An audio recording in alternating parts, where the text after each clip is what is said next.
impossível será quantificar quantas guerras e conflitos bélicos já assinalaram a história das civilizações. Desde eras remotas até os tempos tecnológicos, o homem tem se valido do tacão da força para se impor perante terceiros, trincando o frágil cristal das relações entre os povos. Questões de insignificante importância marcaram nos bastidores que a história oficial não registrou impulsos para que a artilharia e a infantaria se mobilizassem, atendendo caprichos de déspotas e tiranos que fizeram correr rios de sangue.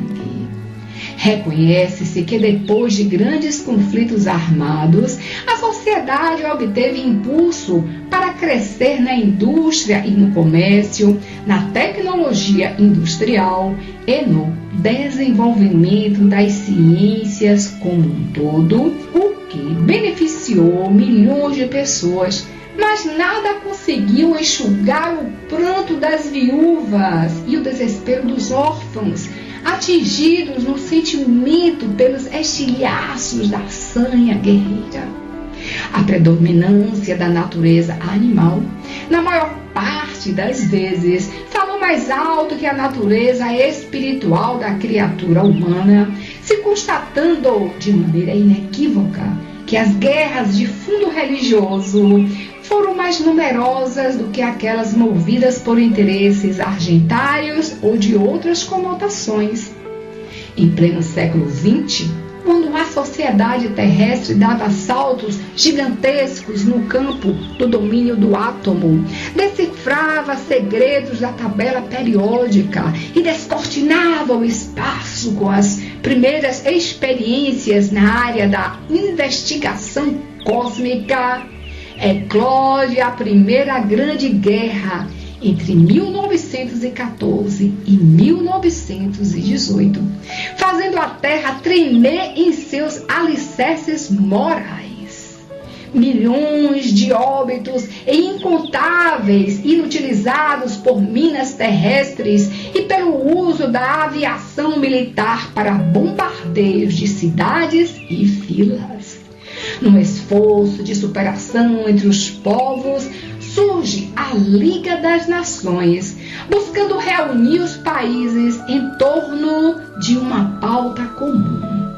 O uso da diplomacia e da mediação para a solução pacífica das diferenças ideológicas e de fronteiras entre os povos, de curta duração, sucumbiu aos interesses das nações mais bem equipadas, abrindo espaços para que, em 1945, surgisse a ONU, Organização das Nações Unidas, como esforço coletivo pós-Segunda Grande Guerra Mundial, muito mais devastadora que a primeira.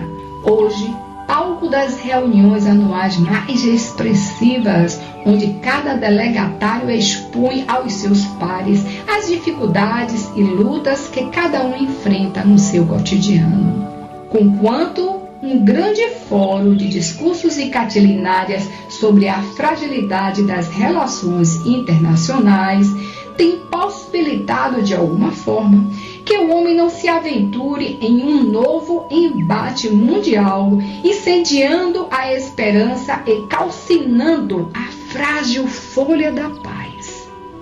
Ruma para completar seus 79 anos de existência, reclamando aperfeiçoamento de suas estruturas internas para melhor servir aos seus elevados propósitos de pacificar pelo diálogo países em beligerância, fazendo calar os canhões e silenciar a metralha.